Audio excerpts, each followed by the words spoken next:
Declan Riggs Callahan was locking up the roadhouse when he heard footsteps crunching on frozen gravel.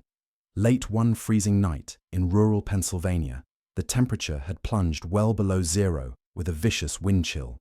A 7-year-old girl in purple pajamas stood barefoot in the parking lot, shaking violently, clutching something silver in her small fist. "Mommy's in the box," she whispered to the Hell's Angel. The stepfather had taken her deep into the woods. "She threw me this so I'd know." Willow Bennett opened her hand. A wedding ring. For more than 2 miles, she had run through sub-zero cold, following her mother's final message. What she told Riggs next, and what 140 brothers would discover in the state game lands, would expose a man who had done this before and a system that had looked the other way. "Mommy's in the box." The words came out in white vapor clouds, a barefoot child's voice cutting through the rumble of idling Harleys. The girl stood in the gravel lot, purple fleece pajamas soaked with snow, feet leaving small red prints on the frozen ground, clutching something silver in her trembling fist. She should not have been alive. Riggs had been securing the front door when he heard the crunch of ice. He turned, expecting a brother who had forgotten something. Instead, he found a child. 6'3", 240 pounds, grey-streaked beard, leather vest bearing Hell's Angels and road captain patches. 44 years of hard living etched into scarred knuckles and a face that usually made strangers cross the street. But Riggs also spent every Tuesday volunteering at Children's Hospital, reading to kids who reminded him of the daughter he had lost to leukemia when she was 9. Kids who saw past the scary exterior to the gentle giant underneath. So when this tiny girl looked up at him with dark brown eyes holding more terror than any child should ever know, Riggs did not see a problem. He saw his daughter. He saw every sick kid he had ever read to. He saw someone's baby freezing to death in a parking lot while asking for help. He dropped to one knee, making himself smaller, less threatening. "Hey there, sweetheart." His voice came out soft, despite the gravel left by years of cigarettes. "You're safe now. What's your name?" "Willow." The word shook. Her whole body shook. "Willow Bennett. I'm 7. My stepdad locked Mommy in a big metal box in the woods, and she's going to die, and nobody helped us. I ran and ran, and you're the only place with lights on. Please." The words tumbled out in one desperate breath before her voice broke. Riggs looked at her feet, blue-tinged toes, frostbite already forming. Looked at her soaked pajamas, no coat. Looked at her face streaked with frozen tears and pure desperation. Looked at what she clutched in her fist, a silver wedding ring with a small bloodstain on the band. 3 seconds. That was how long it took Riggs to make the calculation every parent makes when a child asks for help. Then he saw her feet again, the red prints in the snow, the way her toes had gone from blue to grey. "How far did you run?" he asked quietly. "From home. 2 miles, maybe more. I counted the street signs like Mommy taught me. I broke my bedroom window, climbed down the porch roof. He doesn't know I'm gone yet. He thinks I'm sleeping, but I heard him Thursday night on the phone in the garage. He said it's happening tonight. Storm coming in, temps dropping. The box is ready." Riggs felt ice slide down his spine that had nothing to do with the cold. "What else did he say, Willow?" "He said he'll put her in around evening, drive her out to the spot. By morning, when he reports her missing, she'll already be gone. Hypothermia takes hours in those temps. Then it's just waiting. Maybe she's found in spring. Maybe never. Either way, it's ruled exposure, accidental death. He's the grieving widower." Then he said, just like with Rebecca, "Nobody questioned that one. Nobody will question this." The parking lot went absolutely silent. Even the idling Harleys seemed to hold their breath. Riggs looked at this 7-year-old child who had run miles barefoot through sub-zero cold, who had memorized her stepfather's murder plan, who had found the only building with lights on in a rural town late at night, who had found a biker bar, who had found Hell's Angels, who had found the people everyone else feared. "When did he put your mommy in the box?" Willow opened her fist and showed the wedding ring. She threw this out the truck window before he locked her in. "I found it in the driveway. It's from her first husband, my real daddy. He died 2 years ago. She never takes it off. She threw it so I'd know. So I'd tell someone." Riggs took the ring gently from her palm, looked at the bloodstain, looked at Willow's face, did the math. She had been in that box for hours. If the timeline was accurate, Evelyn Bennett had only a few hours left, maybe less. Where's the box? State game lands. I drew a map. Willow pulled a crumpled paper from her pajama pocket, a crayon drawing with house, road, big tree landmark, creek, X marked box. Mommy taught me how to read maps in case of emergency. She said emergencies mean you have to be smart, not scared. Riggs looked at this child, at her ruined feet, at her soaked pajamas, at the map drawn in crayon by a 7-year-old who had understood her mother would die unless someone acted, at the ring in his palm with the bloodstain that meant Evelyn had fought. He stood, pulled off his thermal jacket, wrapped it around Willow. It dragged on the ground, sleeves hanging past her hands, but it was warm. It smelled like leather, motor oil, and safety. "Willow Bennett," Riggs said, looking her directly in the eyes. "Listen to me very carefully. Your mum is not dying tonight. You hear me? Every single one of my brothers is going to search those woods until we bring her home alive. I don't care if it takes all night. I don't care if we have to tear apart every acre of forest. We're bringing her back. And that man who hurt her, he's never going to touch either of you again. That's not a promise I make lightly. That's a promise I keep." Willow stared at him, then burst into tears. Not scared tears anymore, but relief. "You believe me?" "I believe you. And now you're going to let me finish what you started." Riggs scooped her up. She weighed almost nothing, frozen and hypothermic. He kicked open the roadhouse door. Inside, 2 brothers were finishing cleanup. Riggs's command voice cut through the space. "First aid kit, thermal blankets now." He set Willow gently on the bar top. One brother wrapped blankets around her, checked her feet, his face grim at the frostbite. The other already had his phone out, fingers flying. Riggs stepped aside, pulled up his phone, hit the number labeled Priest. One ring. "Riggs, this is an emergency." Priest's voice sharpened instantly. "Talk to me." Riggs told him everything in clipped, precise sentences. Priest's reply was immediate. "We're coming." The line went dead. Within minutes the roadhouse filled. Brothers poured in. Engines roared outside. The rumble grew into thunder. Priest arrived first. 61 years old, grey beard to his chest, patches reading President. Behind him, more brothers filed in. 30, 40, 50. The parking lot became a sea of leather and chrome. Priest knelt in front of Willow, made himself small for a scared child.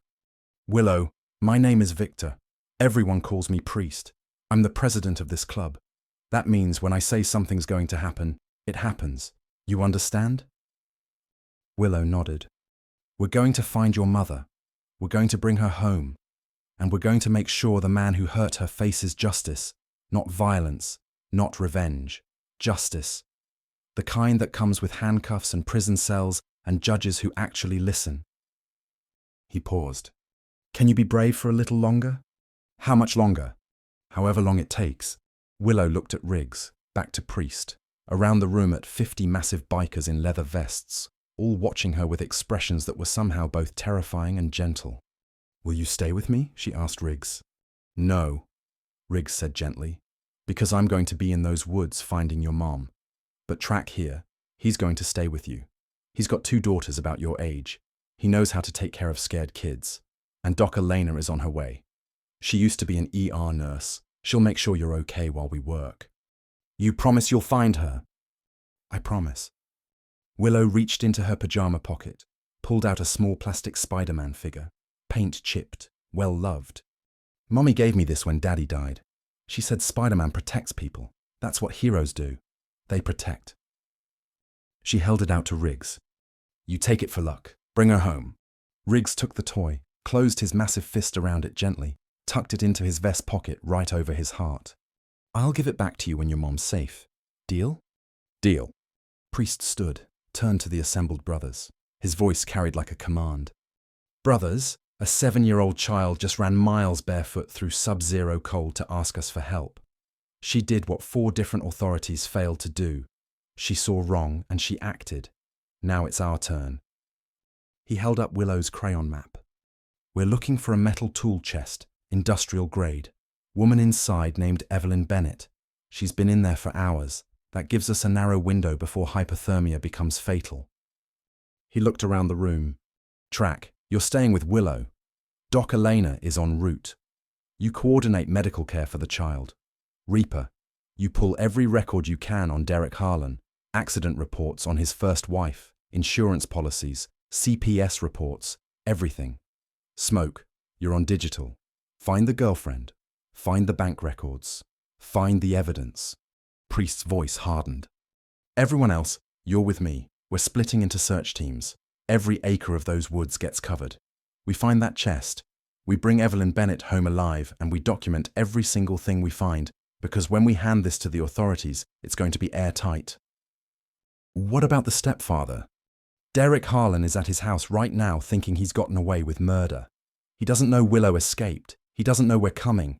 And by the time he figures it out, it'll be too late. He paused, let it sink in. But we do this right. Legal, smart. We're not vigilantes. We're witnesses. We're rescuers. We're the people who step in when the system fails. We find evidence. We document it. We turn it over to authorities who will actually act. Clear? Clear. The response was unanimous. Then let's move. Every second we waste is a second Evelyn Bennett doesn't have. The brothers poured out of the roadhouse like a coordinated military operation. Engines roared to life. Riggs pulled on his leather vest, took the thermal jacket back from Willow, left her wrapped in blankets with Track. Doctora Elena arrived as they were mounting up. Riggs caught her eye. Keep her safe. With my life, she promised. Then Riggs was on his Harley. Priest beside him. Behind them, a wave of motorcycles that would later be described by witnesses as rolling thunder. By the time they reached the access road to the state game lands, they numbered 140 riders. Every brother within range who could move had moved. They parked in organized rows. Engines died until the only sound was wind through bare trees and boots on frozen ground. Priest held up Willow's map, pulled out a tactical flashlight. They split into teams, each assigned a grid section. Each team had a tracker, a medic, a documentarian. Riggs led one team with Priest. Track's brother brought his retired police K9, Bella. They gave Bella the wedding ring to smell. She caught the scent immediately and pulled toward the northeast quadrant. The teams moved out in synchronized lines through frozen woods, flashlight beams cutting through darkness, breath visible in the sub-zero air. The crunch of boots on snow, the only sound beyond wind through bare branches. Bella stopped abruptly, sat, the signal for target found. The dog moved forward 10 more feet, stopped at what looked like a natural pile of brush and fallen branches, sat again. But the pile was too uniform, too deliberate. Riggs moved forward, pulled away branches, found a canvas tarp underneath covered in snow, pulled the tarp aside, and there it was.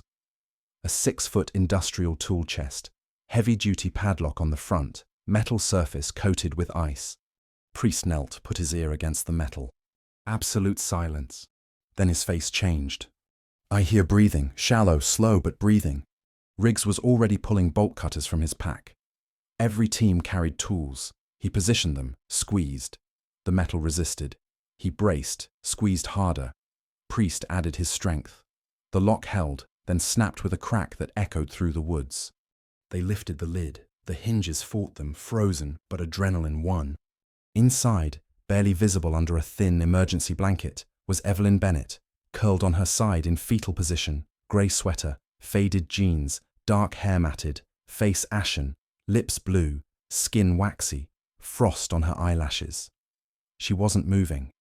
Doc Kowalski dropped to his knees beside the chest, pressed 2 fingers to her neck, waited 10 seconds that felt like 10 years. Pulse present, weak, breathing shallow, core temperature critical. We can't warm her too fast or we send her into cardiac arrest. Hospital now. Very carefully. Don't jar her. 4 brothers stepped forward, big men moving with surprising gentleness. They lifted Evelyn, still curled in her fetal position, blanket wrapped around her, and carried her like something infinitely precious toward the access road where vehicles waited. Riggs stayed behind a moment, looked into the chest Evelyn had spent hours trapped inside. Metal interior coated with ice, deep scratches where fingernails had clawed at the lid. He photographed everything, time-stamped, geotagged, then set the Spider-Man figure carefully on the lid, a marker, evidence that someone had cared enough to act. Then he ran to catch up with the brothers carrying Evelyn toward the road. The convoy that left the game lands was unlike anything the county had seen. 4 brothers in a truck with Evelyn laid across the back seat, Doc monitoring her vitals. Behind them, 140 motorcycles in tight formation. They rolled through the township, windows lit up as the thunder of engines woke sleeping residents. People looked out to see the wave of leather and chrome moving with purpose through their quiet town. At the hospital, Evelyn's core temperature was 89 degrees, stage 2 hypothermia. The ER physician took one look and immediately called for warming protocols. Another 2 hours in those conditions, she wouldn't have made it. While Evelyn received treatment, the real work continued. Reaper had spent the night pulling records. Rebecca Harlan, Derek's first wife, had died 6 years earlier in January. Single vehicle accident into icy water. $180,000 insurance payout. Investigation ruled accidental, despite suspicious elements. Rebecca had been planning to leave him. The pattern was identical. Text messages between Derek and his girlfriend proved conspiracy. Bank records showed systematic theft of Evelyn's settlement money. Medical documentation showed abuse, cracked rib, rope burns, torn fingernail, frostbite from the chest. Witness testimony from neighbor, pastor, CPS investigator, all documenting system failures. Violet's testimony about the overheard phone conversation. And Evelyn herself, alive, able to testify. Federal agents arrived. They reviewed everything. When they finished, the lead agent looked at the assembled brothers with something like awe. This is the most thoroughly documented domestic violence homicide case I've seen in 23 years. You've done our job for us. We did our job, Priest corrected. Your job is making sure Derek Harlan never sees daylight again. Derek was arrested at his house while changing the oil in his truck, grease still on his hands, radio playing cheerful advertisements. He looked up confused when federal agents showed their badges. Monsters wear ordinary faces. At the hospital, Priest gathered the brotherhood. Derek Harlan is in custody. Federal charges: attempted murder, conspiracy, kidnapping, assault, financial crimes. The reopened investigation into his first wife's death is treating it as homicide. He's looking at multiple life sentences with no possibility of parole. The room went quiet. Then Priest turned to the assembled brothers. 60 men who had answered a midnight call, who had dropped everything to save a stranger. Brothers, we've just taken down a man who killed one wife, nearly killed another, and would have kept going. We exposed corruption in CPS, failures in law enforcement, negligence in religious institutions. We proved that when the system fails, we step in. Not with violence, not with revenge, but with justice. He paused. All in favor of considering this mission complete and turning full authority over to federal prosecution. Every single hand went up. Not a moment's hesitation. Not a single dissenting voice. 60 men voting unanimously to trust the system they had spent lifetimes distrusting. Because a mother and daughter deserved the protection of law, not the chaos of revenge. Evelyn Bennett woke up 2 days later to white ceiling tiles, the steady beep of monitors, warm blankets, and her daughter asleep in a chair beside the bed, small hand wrapped around 3 of her fingers. She tried to speak. Her throat was raw. A brother, sitting in the corner, Patches reading track, looked up immediately, set down his magazine, moved to the bedside with careful, non-threatening movements. Easy. You're safe. You're at the hospital. Your daughter's right here. Derek Harlan is in federal custody, facing multiple life sentences. You're both protected. Nobody's going to hurt you again. Evelyn's eyes filled with tears. She looked at Willow, peaceful in sleep for the first time in 19 months. She saved you, Track said gently. Ran miles barefoot through freezing cold to find help. Bravest thing I've ever seen a 7-year-old do. She's a warrior. Your daughter gets it from her mother, I think. The next weeks unfolded with the same precision the brothers had shown in the woods. Dr. Elena monitored Evelyn's recovery: pneumonia, severe malnutrition, frostbite, cracked rib, rope burns, all documented, photographed, added to the mountain of evidence. Wrench handled logistics, emergency protective orders, victim advocates, retrieving belongings, moving them to a new apartment 47 miles away, rent controlled, security system installed, first months paid from the Brotherhood Emergency Fund. Dr. Elena visited daily, sat with Evelyn when the nightmares came, taught her breathing exercises, explained that healing wasn't linear. "You survived," she said one afternoon. "Not just the chest, not just that one night. You survived 19 months of systematic abuse. You kept your daughter safe. You fought when he tried to make you disappear. That's not weakness. That's strength most people will never have to find." Reaper worked with federal prosecutors, built timelines, coordinated witness interviews, ensured every piece of evidence was organized into an airtight case. Derek Harlan took a plea deal, 8 years in state prison, no parole eligibility for 5. The reopened investigation into his first wife's death added murder charges. He would die in prison. 6 months later, on a warm July afternoon, Evelyn Bennett stood in a courtroom for Derek Harlan's sentencing. The jury had deliberated for 93 minutes, guilty on all counts. Judge Sharon Westfield looked at Derek in his orange jumpsuit and delivered a statement that would be quoted in every news article. "Mr. Harlan, you used your position of trust as a first responder, a church member, a family man to prey on vulnerable women. You took one wife's life and attempted to take another for money. You are a calculated, remorseless predator who saw human beings as financial opportunities. The court sentences you to life in prison without possibility of parole. You will spend the remainder of your natural life in custody. This court hopes the victims you sought to destroy find peace knowing you will die in prison." After the sentencing, Evelyn felt Willow's hand squeeze hers, felt Doc Elena's arm around her shoulders, felt 60 Hells Angels bikers standing in silent witness behind her. She breathed for the first time in 19 months, like she could finally breathe. This story is not really about bikers or patches or motorcycles rumbling through frozen woods at midnight. It is about a 7-year-old girl who had every reason to freeze in fear, who had watched her mother suffer for 19 months, who had seen 4 different authorities fail to help, choosing to act anyway, choosing to run miles barefoot through sub-zero cold because staying silent meant her mother would not survive. It is about a mother who threw a wedding ring through a truck window as a final act of hope, who scratched at a metal lid for hours refusing to give up, who survived systematic isolation, financial control, physical abuse, and institutional failure, only to face a murder plot designed to look like accidental exposure.